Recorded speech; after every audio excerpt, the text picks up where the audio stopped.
What is up? I'm Miguel Antonio, and you are listening to the Live and Create podcast. It's where I interview artists and entrepreneurs about what it means to live a great life and create great things. And before we jump into the podcast, I'd love for you to check out my band, Run With It. Here's a clip from our song, I Need a Light. It was the middle of the night. My only friend was the highway. I just started to drive. No direction, only miles spent. I was losing my mind. Nothing more than tears and shaking. Where the moon was so bright.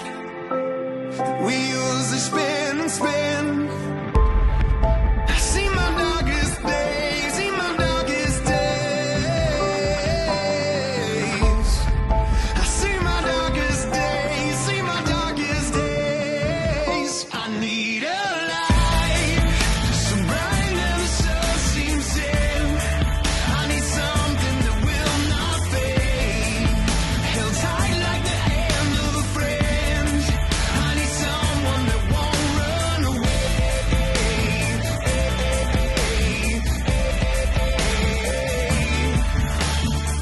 If you like what you heard, make sure you check us out at Run With It Band, at Run With It Band, everywhere you follow people at, or go to runwithitband.net. It'll take you to all the different links you want to go to, and there'll be a little button you can click for booking information. Now for today's podcast. The Live and Create podcast.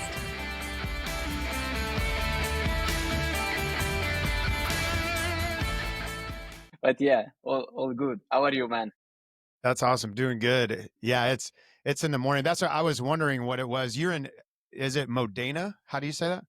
Modena, Yeah, Modena. Italy? Yes, Modena. Modena, Italy. Yeah. And so, yeah, you said it's 6 p.m. there, right? 6 p.m. Yes. Nice. What time is it in your place? We're at 11 a.m. So it's not too bad. Okay. It's not too far. Oh, good. Yeah, there was one, Aiden, he came on the podcast from New Zealand. And I guess the way it was is like his day was ending, my day was starting. We figured out a way to bring it together, which is awesome. Nice. I'm loving it, man. It's great to see you in person. I see you in the Sync Alliance all the time, seeing you, hustling out there, making some badass music. Like it's amazing. There's so many things I'd love to touch base on. You have a really interesting history of being in the startup world, being in the live music world, being in the sync. But really, as I was just listening through your tracks again, how did you become such a great producer? Like, what are the secrets? Like, how did you get to this level of competence and strength in production in different genres? First, thanks a lot for for your appreciation. I think, I always feel I have to improve a lot. I feel like from the moment since I joined the Sync Alliance, I found people like Francisco, Josh himself, that are like top level. And I felt like I've been here for more than 1 year, and they helped me improve a lot. I must admit, like before knowing the sync world, it was like a long journey to build even one song. I was overthinking a lot of stuff. Then you understand that music is not, at least in sync, it's not about 80% marketing and 20%, creation, but it's the other way around, most probably. It's cool because it helped me get more productive. Yeah. Secret, honestly, I don't know, man. I think I'm still not an expert. Well, and I wonder, a lot of the people I admire in the production world, arts world, all that, typically they have that view. I think that's maybe that is the secret, is just to be like, man, I got a lot to learn still. And you're just constantly trying to grow. I feel you on that too, because I listen to your guys' tracks, like you said, like XJ Will, and Nikolai, like he does the acoustic. Nikolai, like when I hear those tracks, anytime I think I'm doing good, I'll go review those tracks. I'm like, shit. Okay, I need to step it up. Bro, personally, I think your music sounds wonderful, like super professional, crystal clear. So yeah, I get the feeling. You hear all, probably it's because everybody has its own sound and we get used to it. So when you hear Right. something different, it's refreshing and we think we have to improve. It's good. It's a self challenge, let's say, that can make us grow. Yeah. Absolutely. Well, and I think there's such a power in running with a bunch of other people who are running in the same direction, trying to get better, and I appreciate on that. But a lot of the tracks I've been submitting right now are with other producers I've worked with, but I'm working in the wings, getting feedback from you guys. Josh has been giving me a lot of feedback and messages as well, to where we're switching to fully producing everything. Now, some of the stuff I put in are things I've mixed recently, which I feel like I'm starting to get slightly aggressive. But yeah, we're on a journey with it, but looking forward to the future. With production though, so you didn't start there though. You started, like, your music, you started with live performing. What Yeah. did that look like? Were you touring, writing, recording, touring, doing that kind of cycle? Somehow you consider I was a kid, barely a kid, I would say. I think I started I started very young. I was 10, and of course I started for a go. Wow. Like, of course, Of course. I started playing You're like, guitar. girls like guitar? Oh, sure. I'll fucking play Yeah, guitar. Let's go. exactly. Then, yeah, I feel like at 12, 13, after I was playing some very simple stuff, I felt the love for creating and music in particular. So yeah, I got part of a school which taught me a lot of jazz music, and from there I played several live, both with an electronic set and acoustic set, I would say, in a genre that I would define sort of electronic pop. Let's call it like that. Nice. And in that case, yes, my first EP when I was touring, let's say, was produced by another guy that was also my teacher in that school. So we continued our music collaboration. His name is Luca Perciballi, and yeah, and after I've seen him producing my stuff, I felt like, oh my god, I love that. Seeing And all the pieces come together. yeah, and I loved the freedom it gives you because you can literally do everything you want. Then some things will sound better, some things will sound original maybe, but not good for many, and that's You're like, I like it, but not everybody else. yeah. And yeah, I guess growing up you realize that you realize what are the best patterns to follow, what are also your taste, your musical tastes that are most appreciated by people and least appreciated by people. So I felt like I've become more and more pop, let's say, while growing up, and I liked it. Like, I think it's a good thing to become because you can always go experimental, but getting pop means that you connect with many more people, most probably. So Absolutely. yeah, And it is interesting because I've definitely been guilty of giving pop music some shit, right? I've definitely been guilty insulting me that. too. But over time, I've seen the same thing for me, where now we just call ourselves a pop rock band. And I'm learning more and more. I feel like to do a really good pop song, you actually have to be extremely disciplined. We were just in a writing session Tuesday. It was a song we did the week before, but we were like, this chorus, we wanted it to be something that we're writing for, like, the World Cup kind of like vibe is what we're working on Mhm. right now. We have the World Cup is going to be here in our city, in Kansas City. And so we were trying to think, like, can we get some songs picked up maybe by the peripheral. Anyways, but with the idea, we're like, this chorus is still too complicated, because if we want it accessible, which is what I think pop is, right? If we want it accessible, we need to simplify it again. And it was actually our bass player. He was like, well, take out these just 2 lines. Like, he got rid of like 10 words out of there. And we're like, wait a minute. And we ended up like having to be so disciplined of saying, like, we're only using 6 words and a bunch of woes. But it actually ended up becoming, I think, a better song. And then hopefully someone in a different language who may not even know it may like the melody and sing along with us. It's kind of the True. hope, you know? Yeah, I A fun fact about at least a lot of Italians that I know is that we sing along English songs even without knowing the lyrics. So we hum whatever you do, and if somebody listen to us, the words we say don't make any sense. But then love it. you You're like grow up busting and out like all the words in yeah, English. really, really, really, really, really, something like that. You don't know what you're saying, but it's fine. Well, and it was I've been listening more and more to like Spanish music, Spanish hip Hmm. hop. I'm Puerto Rican, but I didn't grow up learning Spanish. And so I'm currently teaching myself that, but I've noticed I still don't know what's going on in half these songs. But that was one thing I picked up. I'm like, ooh, I still just love singing this song. I don't even know what I'm saying, but there's something about that melody, the rhythm that just grabs you. And that's when I think a song is ultimately powerful in that regard, you know? Agree, agree, agree. And I think, yeah, when you are like early adolescent, like 15 years old, something like that, and you are into music, especially rock music, you tend to say, wow, my music is more complex, it's more aggressive. So you tend to discriminate a little bit. But then, yeah, I feel after you grow up, you understand that as long as you are authentic, of course, you are authentic in what you do, you like what you do, you don't need, of course, to change what you are.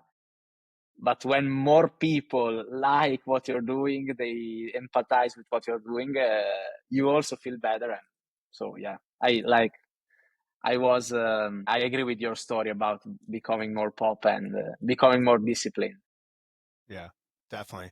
Well, and I think of it, it's funny we're talking about language. I've talked with folks about it in this regard of like if you fell in love with somebody who spoke another language, you wouldn't just keep speaking your language. You would try to learn how to translate what you mean to their language. You would learn to speak their Totally. language to connect Yeah. with them. And I think, in a sense, like as a writer or creative, we have these things in our brain, and maybe they're really complicated.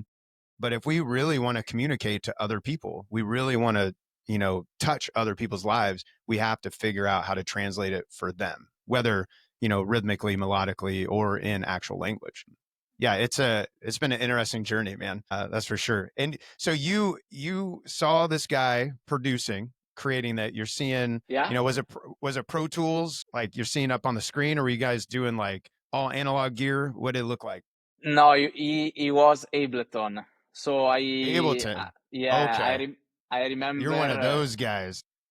I am I am definitely sold to Ableton. I must say I have also Logic installed on my PC because there are some stuff in Logic that you cannot do in Ableton. Interesting.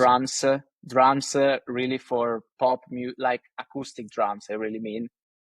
You have Okay. all those drum players that I would really recommend using if you don't have a drummer, of course, a real drummer with you. For example, for those, I typically go on Logic and then just export the audio on Nice. Ableton because Ableton is it's great to play live as well, like Yeah. because it's the lightest tool for the CPU, so you are able to do, quite a lot of stuff without overloading the computer, which must not happen in live music.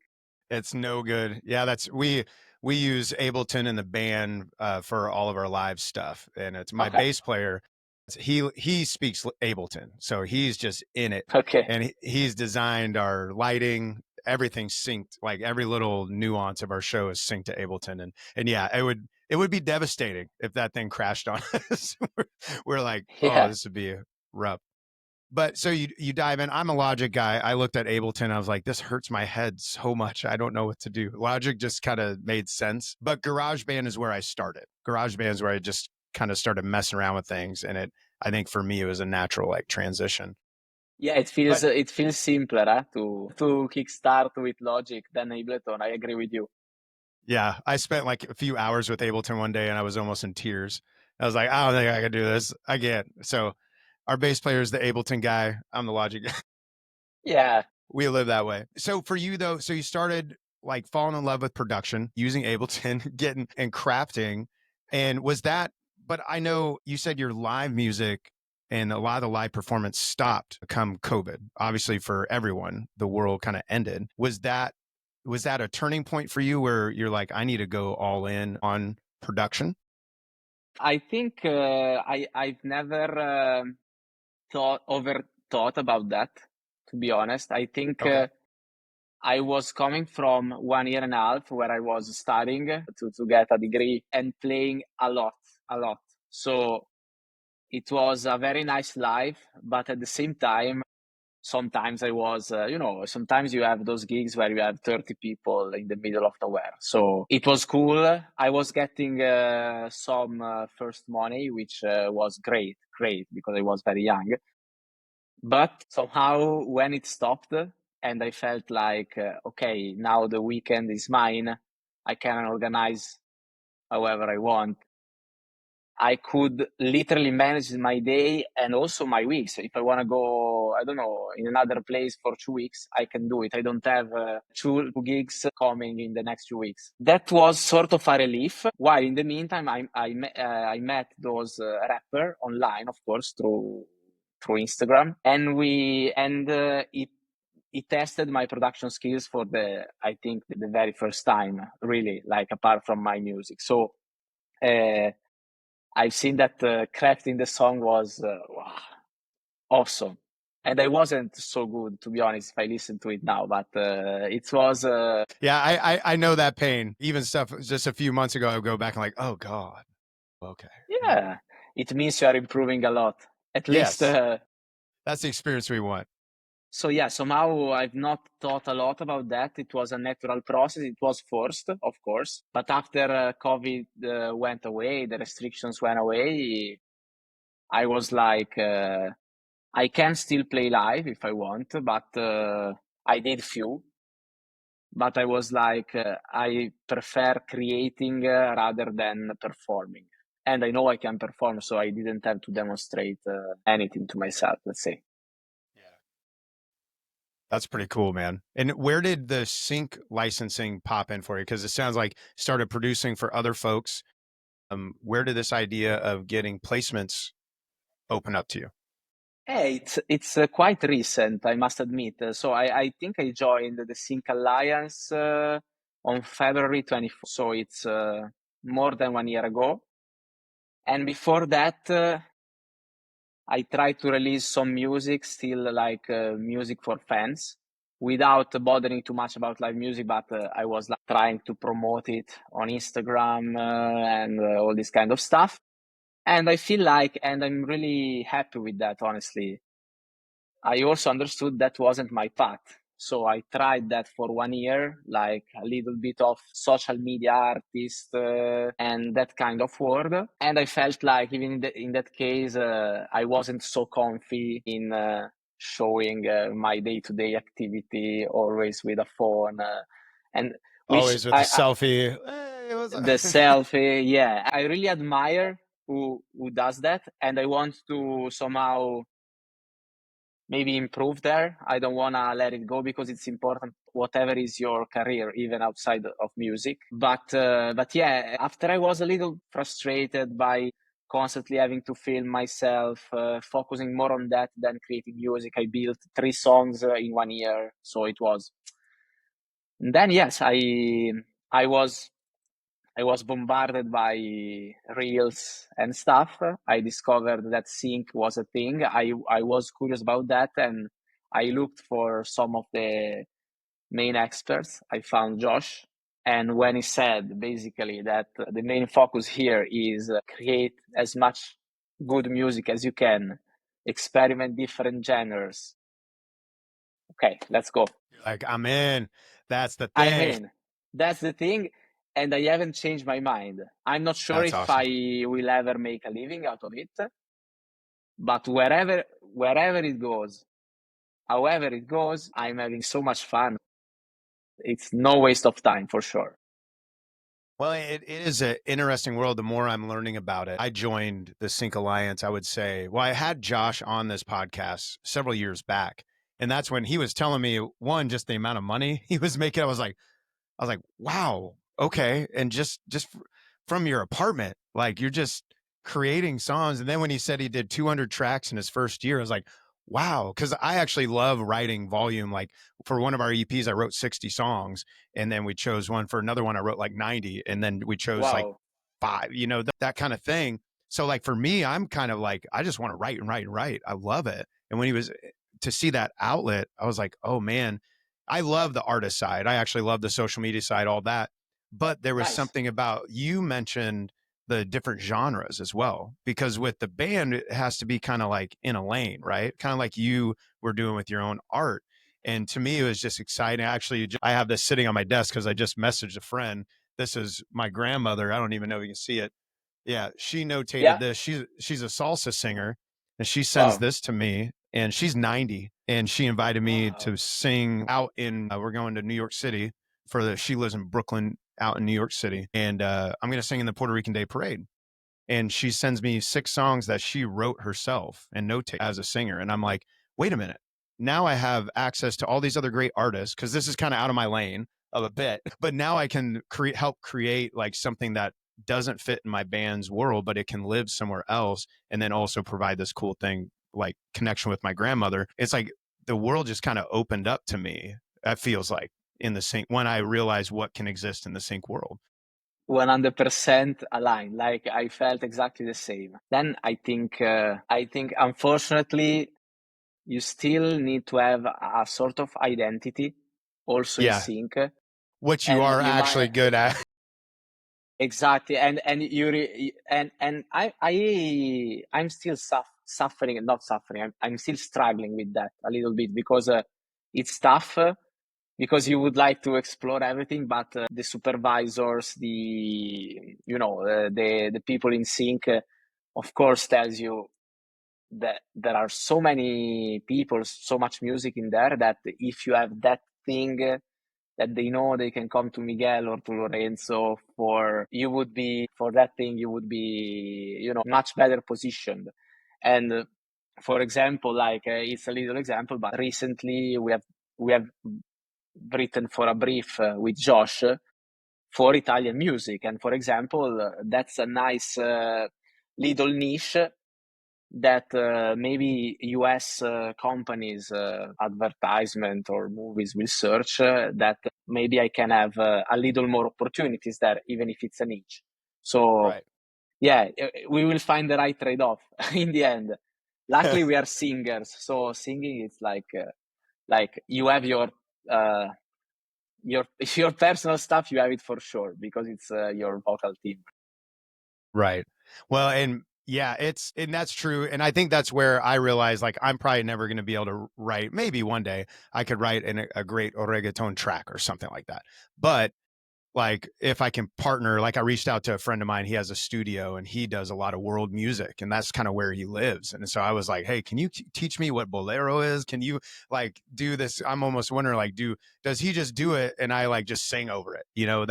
That's what I've noticed, a lot of people collaborating as well, to where that you just bring in a singer or a rapper and just do the top line and make it good. But yeah, it's Yeah. been an adventure, man. Dude, speaking of vocals, your vocal production, I really love it. It's different than what our band does, just because Okay. it's a little. But you have like this digitized, but at the same time, I don't know. It's hard to explain because it's like very digitized. It fits into like that pop, like ultra pop, I would almost say, world. And correct me on terminology if I'm getting it wrong. But then there's also this like authenticity within it, like right in the center of the mix of the vocal. I'm curious your process for mixing vocals. And this is a selfish question, I'm sorry, but I'm in the middle of figuring this shit out. What does your process for mixing your vocals and treating your vocals look like? You should ask Francisco how many times I complained about my vocal mixes, like the one I was doing, and he was like, "They are not so bad." But so thanks a lot for what you're saying. Like it makes me feel like much in a better position. So Yeah, I I really think, like. I remember the first time I heard it, I was just going through huh? when you guys submit, and I was Yeah, like, I didn't even know it was you at first. I'm just like, wow, that's really cool. Like, and yeah, for me, I thought it was maybe on Taurus and using certain plugins in there, but yeah. Anyways, to your process, what you're doing. Yeah, my process is, so I have this mic here. First, I record in my living room because that's everything I have, this house. But I have this condenser mic. Which mic are you using? I always forget the name. Lewitt. It's a Lewitt. It's not an expensive mic. It's like Nice. 300, 400 bucks. I love it. It's like the cheap version of the Newman. See, guys, you don't need $10,000 mics. You can make some good shit if you know what you're doing.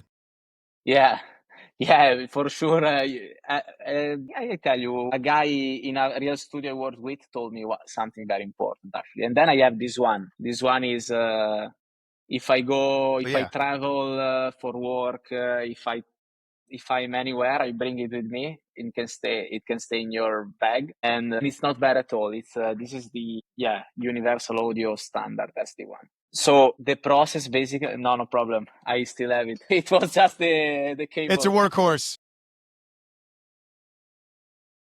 I think so. The guy in the studio told me first that it doesn't make any sense to buy a super expensive mic if you don't have a super expensive preamp and a super expensive studio.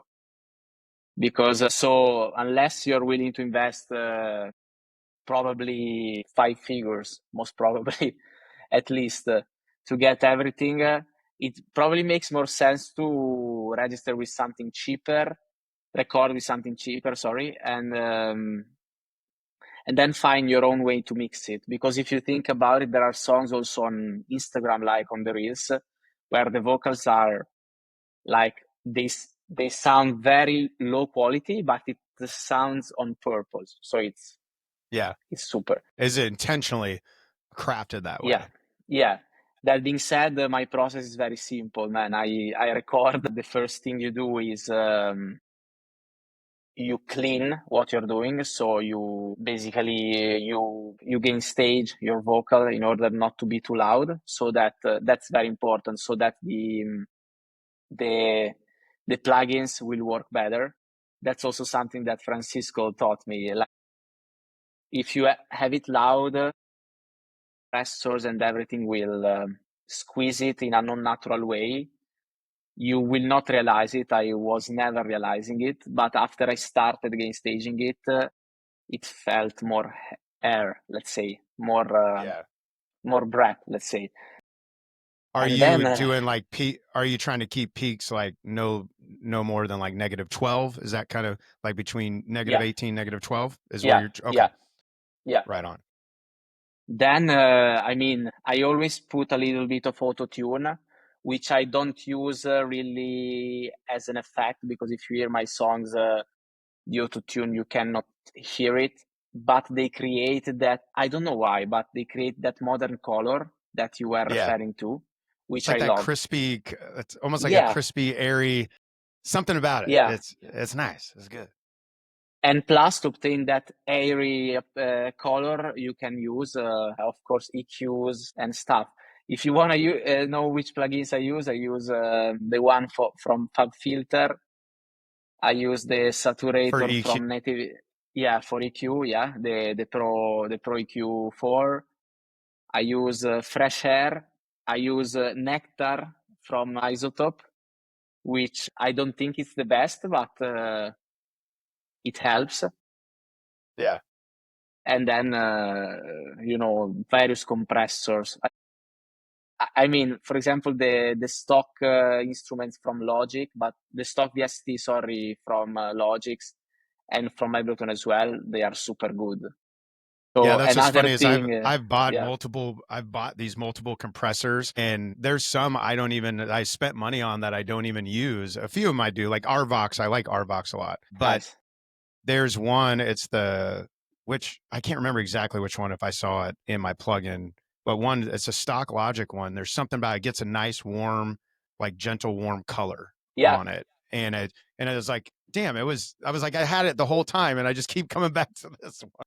Yeah, because me too.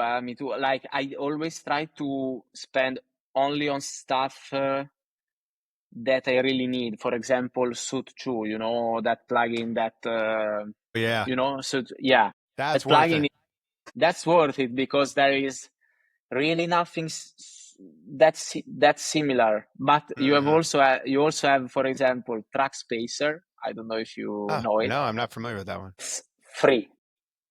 Okay. And it's doing a similar thing to Suit. It creates spaces between two different tracks. So it helps a lot with Huh. mixes if you have Really? clashing frequencies. I'm just going to write that down. Sorry. I'm still listening, but I Yeah, don't want to yeah. forget that. You said Yeah, it's it's called what? Track Track Spacer. Spacer. Yeah. Okay. I'll check that out. What is the... And it's free. Yeah, it's free. So it's like, And do you put Sutu on your vocal chain as well? depends. Sometimes, like for example, the condenser mic has a lot of harshness. So sometimes I put it at the end of the vocal chain to reduce a little bit of harshness, but not always. Like I don't know. The more I'm learning through this year, like before I knew nothing about this. Through this year, the more I'm learning is in the end with EQ and compressors and a little bit of saturation to give it the final boost, you are good to go. You are literally good to go. Then we get sold on Instagram so many plugins that do Oh, they exactly the same thing. They do I just exactly the clicked same thing. I just clicked on another one today and I was like looking at it. I was like, do you really want to buy this? Do you really? I was like, maybe you should just get better at mixing, Miguel. Maybe you just get better at mixing. It gets addictive. Like, oh, maybe this one will fix all my problems. I bought at least 10 with that thought process. Okay, with this, I can make it. No. Yep. Well, it's like I've tried a whole bunch of different EQs and I actually use the one that comes with Logic most That's very in good, there. huh? Yeah, That's very I think good. it's great. Control Hub is one that I use. They have some like good presets to get a start on some things, but I'll still have to like drop that Logic one in just to clean up certain parts, you know. Now, as far as the harmonies go, how are you singing all those harmonies and then just tightening them up? You are. Okay. Very Yeah, I cool. am. There is a plugin too that is called. It's very famous, Vocaline. You probably know. I've heard of it, but I don't have it. Yeah. I don't know if I should do bad advertising. It has some bugs, I must admit. Like, so if I can avoid to use it, sometimes it creates a little bit of noise in your source audio, which I hate with all my heart. But sometimes, like, it's cool because it gets them more aligned. So if you compare before and after, you hear that the vocals are more compact. And you also have that So it's feature in tightening up the Logic. actual. Yeah, yeah. Okay, cool. I think you have it in Logic, the same feature for free, but I think it's just less Huh. advanced, most probably. Yeah, I know some people use flex time in that. I use That one, yeah. Melodyne. I've been using Melodyne and I have the editor. I think it's editor where I love it because you can take the main vocal after you tighten it up and then it gives you like you can see the blobs to like, I don't know if that's the Yeah. right term. Is it blobs? Is that what you say? I'm not, I don't speak English, so I mean, I'm kidding. I love that. I love that. It was funny. My dad was a cop growing up and he speaks fluent Spanish. And he said he always loved when he'd pull someone over and they'd say, I don't speak English. And then he'd just start speaking to him in Spanish. And he would say they always immediately would just start speaking English back to me after that. It was pretty funny. But yeah, then you can line them up on there. But it takes a lot of time, to be honest. Is Vocaline kind of like you push a button Yeah. and it kind of brings them all together? That's Yeah, interesting. you record your main track and then automatically it fixes it. But also Flex Time from Logic does it. The only Okay. thing is that Flex Time sometimes creates some issues in the, like, it cuts some words. Vocaline is very good with that, but you need to be careful it doesn't create noise. Eventually, sometimes it's a trade-off. Like sometimes I accepted to have noise because I had 10 vocal layers and I couldn't spend 8 hours aligning them. No, that's yesterday. I had two doubles and harmonies and a low, and it just took forever. There's something about I still love the process of it is almost like cathartic in some ways, but I was like, after 3 hours, I'm like, oh my God, man. Yeah, It, yeah, it it's could, tough. it could, it could take a I while. would love to, and I would love to hear your voice in a song when you have that big harmony, sort of Yeah. word song, as you were saying, like sort of Coldplay popish style, where you have probably they record 15 Yeah. vocals. Yeah. And that's what we're I starting. think it would fit great. Huh? Yeah, our newest, we have 8 songs we're working on right now. Mm-hmm. As far as they're already written, we're just in the recording process. We're already working on the next batch writing kind of thing. It's just as we move things along. But that's one thing we've been talking about. My keyboardist is a phenomenal. He hears all these different layers and everything. So he's been coming up with all these different harmonies as we're going. So hopefully, as we put out these 8 new ones, there's a few where the choruses would really lend themselves, I think, to that crazy stack. It'll be fun. It'll be fun. See if we can pull it off. See if we can make this happen. Yeah, man, and I feel like this is the most trendy music on social. So if you hear those 10 seconds videos, a lot of time you have a little build up and then this explosion of vocals that create Yeah. that hype. So I feel like, yeah, I can't wait to hear it. Yeah. Yeah, it's like the chorus is like really, intimate, right in your face, and then it's like and crazy big, and I love it. I'm here for it all day. I notice you do a lot of collaborations and working with other folks. What are some of the things that you've learned in collaborating? Things that you've learned about yourself, or things that you've learned about working with other people? Great question. The main thing you might struggle with, and I did struggle with, is let your idea, don't be too in love with your ideas, because you have another person that might have different ideas, and you need to find the best trade-off, and you need to trust that person's best qualities. At the very beginning, I've done some collaborations and I was like, no, the song must be this way. But then I learned that collaborating is like it's wonderful because it's continuous feedback that makes you improve and makes you become less overthinker. As I was saying at the very beginning, like you become less overthinker. For example, now if I work with Francisco, for example, I almost never question his mixes because I know he's a top player there. I can give him some personal opinions about, well, I would raise the reverb a little bit here to make it more spacey, but I understood. Let it go with the flow, and everybody will bring his best qualities into the music. Yeah, I feel this is what I learned the most, and it's meaningful for everything. If you have a child, you don't wanna grab his or her hand forever. You can trust the child. Sometimes it will go do good things, sometimes bad things, but in the end, it will bring the best. If you have a colleague, it's the same. The colleague, if you trust the process, eventually everybody will benefit from it. Absolutely. Yeah, the collaboration piece was harder for me to figure out how to step into at first as well, because I was more like you, like, no, this is just the thing, but yeah, I've come to love it, and looking forward to doing more and more. That's really cool though. You talk about the overthinking piece, right? And if I heard you correctly, like getting rid of that thing, that concept where we get so wrapped up about the 2 phrases or that one melody line in the piano or whatever it is. What are other tools that you use to keep yourself from overthinking when you're creating? Great question. I think I have maybe a quite non-obvious answer. The main thing is to have at least 2 songs on your table every week.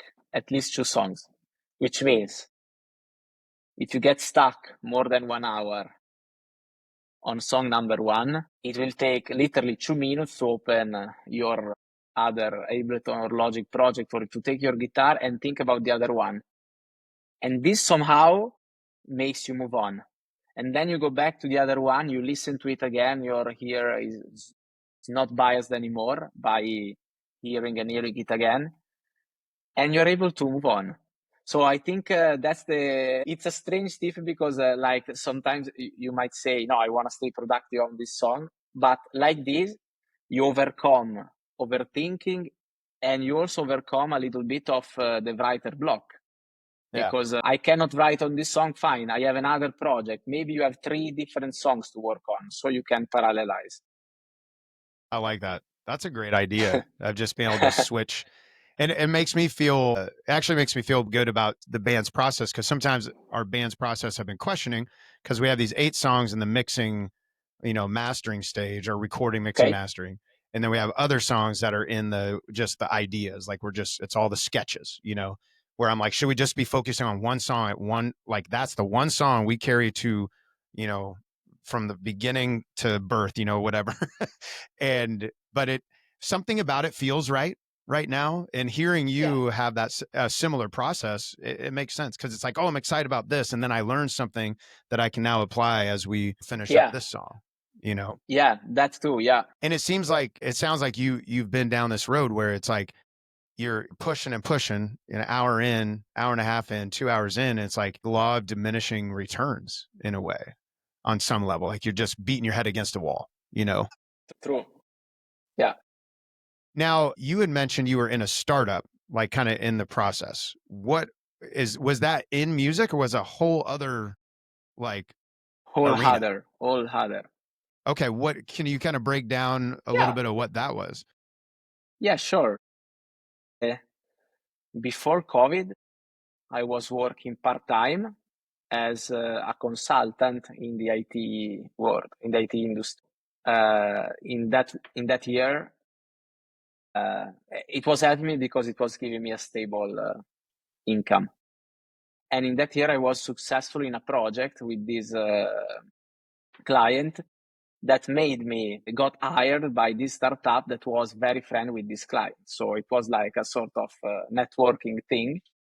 The startup was called Mind Venue. It was an Italian startup with no more than 20 people, so very, very small. And it was innovation, so it was sort of based on AI. The goal was optimizing processes. So basically, it had those algorithms that could track data from several companies' source systems and automatically picture and show how your process is doing, which was very innovative. I loved it because I've Nice. always been a fan of process efficiency. And yeah, long story short, I was supposed to move to the US for 2 years with Wow. this startup to do business development there, but COVID came. It ruined so many things. But yeah, it ruined that dream. But I must admit, like the startup owner, his name is Massimiliano. He was great because he kept all of us. There was no issues with salaries, That's no cool. issues with. He was super cool, and he created this group. And I would say 1 year and a half later, we sold the startup to IBM. Which, Nice. yeah. And so if there's only 20 people, that's a good sale for you guys, I imagine. That's a good sale. I wasn't, owning that much of the stocks, of the company. So I'm not rich. But you had some. You had some in there, right? Might be. Might be. That's awesome. During that season, though, working for this startup, was there anything now that you're pursuing licensing and starting to kick out a bunch of tracks, anything you learned from there that you're now applying in what you're doing now? Yeah, the networking, man. So I think for sure what we were saying before. So being able to work with people and sometimes let it go if you have a different idea is important everywhere, because it keeps you more productive. And that's something in the startup. I was 25, so it's like I wasn't so skilled with that, but I learned it. We had fights. Of course, we had arguments, but eventually Nice. we were all very band. I think it's the word, tied together. As a united. And in music, the other thing, most important thing, is networking, because you don't succeed if you don't create a network in your business. That's a quite cold statement, but it's true. I feel like there are several ways to build networks, and I find a lot of parallelism with sync, because in business to business, so you don't sell to a final consumer, and in sync you don't sell to a final consumer, so it's business to business. You can have your resellers, that in our case are the agencies and libraries. Nice. You can I have like this. your final customer, which means you need to spend much more time building the relationship if you want to go directly to the final customer, that is in our case the supervisor. And you have also the social media and the marketing presence, which can help, like people like TC in our community. I really admire him because he's spreading his brand, let's call it like that, He's in hustling it all out the there. directions. In all the directions. So I feel I'm not doing, to be honest with you, I'm not doing too good in networking for sync. And I feel like the fact that a lot of business in US, it makes it tougher for me because I cannot meet people face to face. But, you have the reseller path. The reseller path, you go through the sync agencies and libraries. You need to build a lot, you need to be patient, and something will pay off. Absolutely. Yeah, it was almost hard for me because I'm of the mindset of like, you create a great like piece of art and then they will come. Like, people will just show up.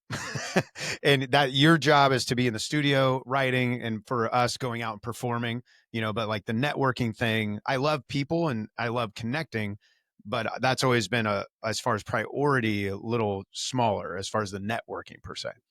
And that's what's been so weird, even hearing, I think it was Josh or maybe another supervisor who showed up one day, and they said, actually, you should probably spend like 60% of your time networking and 40% of your time creating. And I was like, but I've been trying to adjust to that way, and seeing that I'm seeing that it's true, and like I try to be more conscious of that. And we just signed with our first music library. And it was because of trying to be more intentional of building those relationships, which I was glad people challenged me with that, because I think I just was like, oh, I'll just make 1,000 tracks and then we'll be golden, right?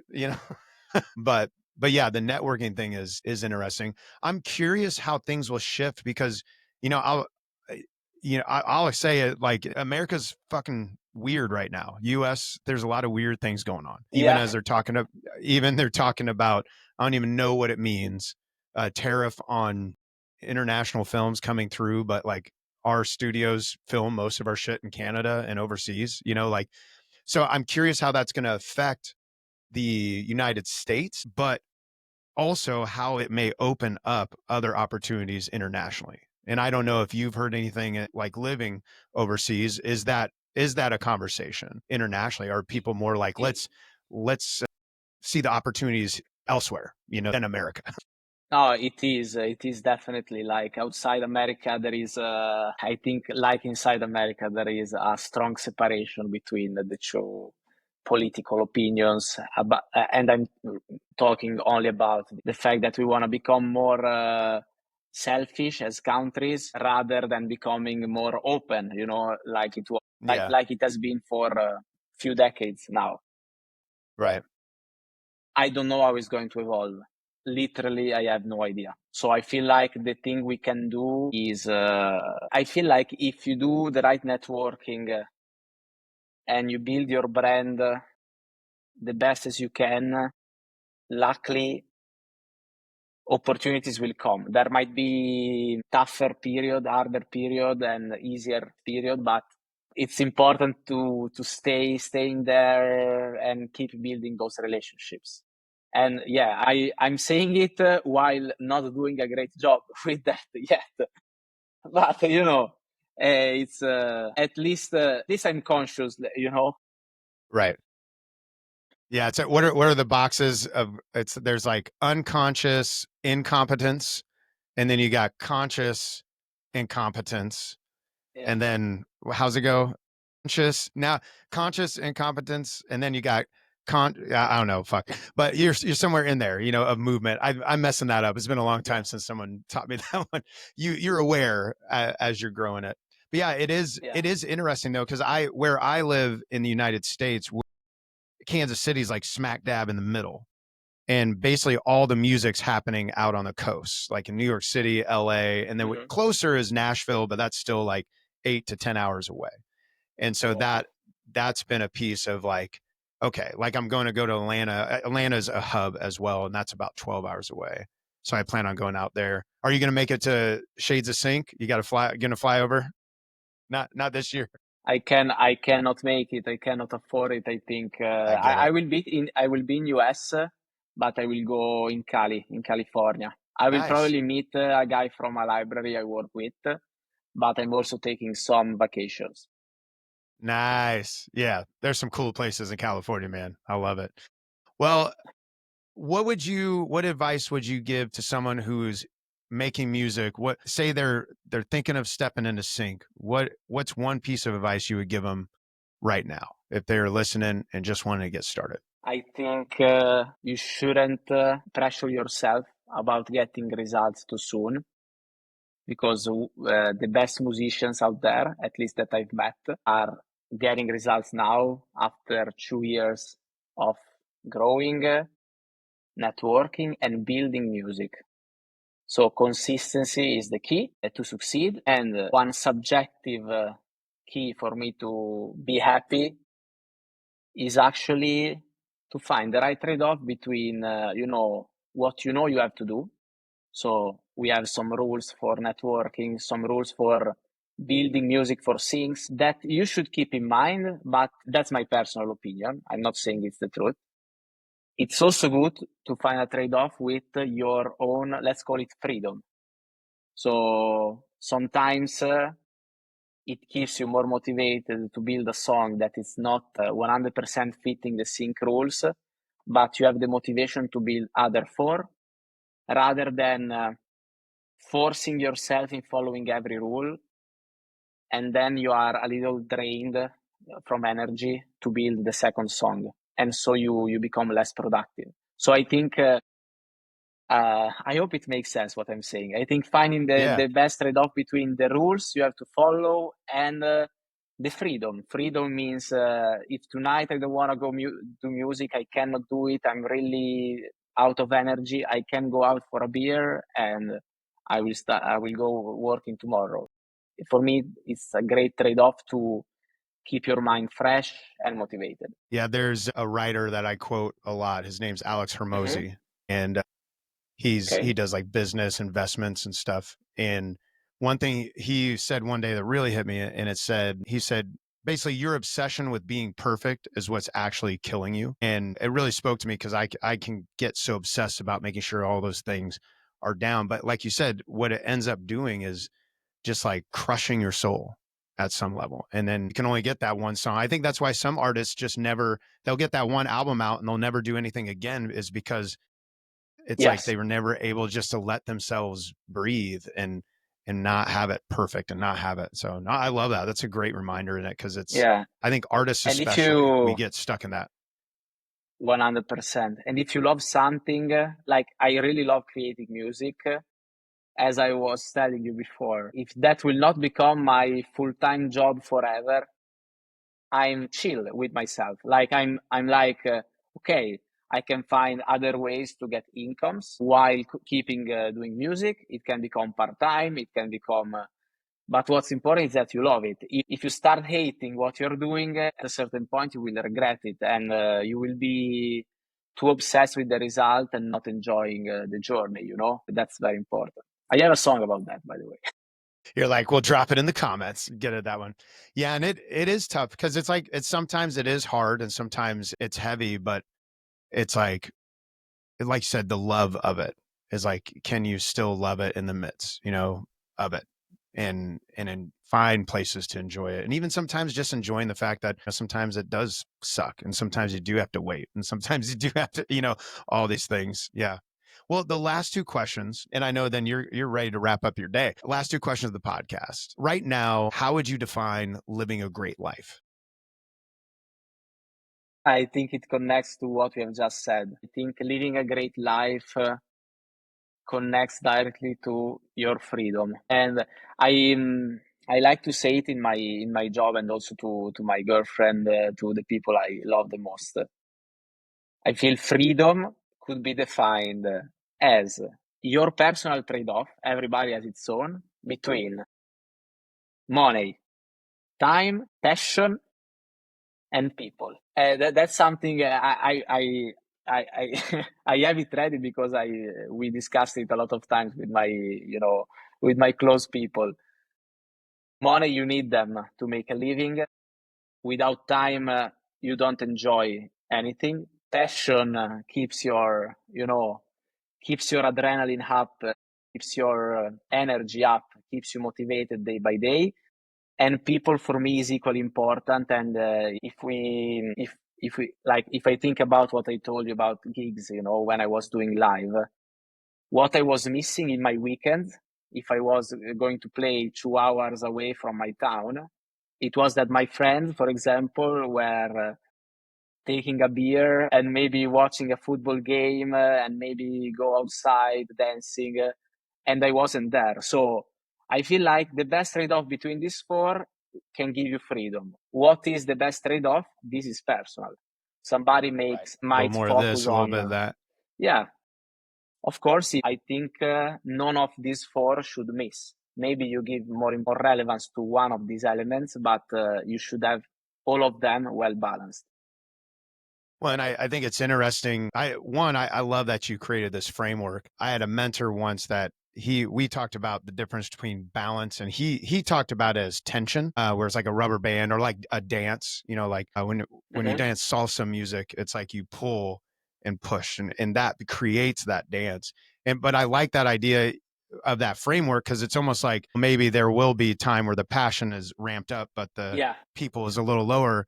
But if you do that forever, it's like there's times yeah, I'm away from my family a lot, and I notice like that people side has to come back, or else like I have to turn this down and turn this one up for a while, because it's like, hey, we don't want to miss this either. And how, yeah, it's cool. That's a cool framework.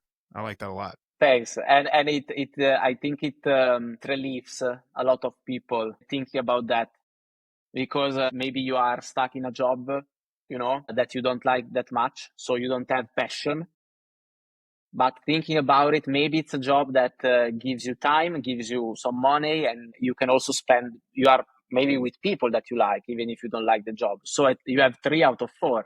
And so eventually, like, your life is quite good. Then you can get better, but for sure it could go much worse than that. So it Right. keeps And you then you can also, or you leverage that to where eventually you can afford to do your passion, because you've leveraged this other exactly, area for a period of time. exactly. Where I've seen that, I've lived that out, where it's like done some really shitty jobs for some for a season, but it was like, but it got us to where we can finally go, okay, bring that, Yeah, the up, bring same that for me passion up. for the startup. With the startup, I got the possibility to free some of my time and focus more on music. I got some economic, awards, so it was good. And you don't have to worry. I think that's one part too. Well, for the last question, right now, how would you define creating great things?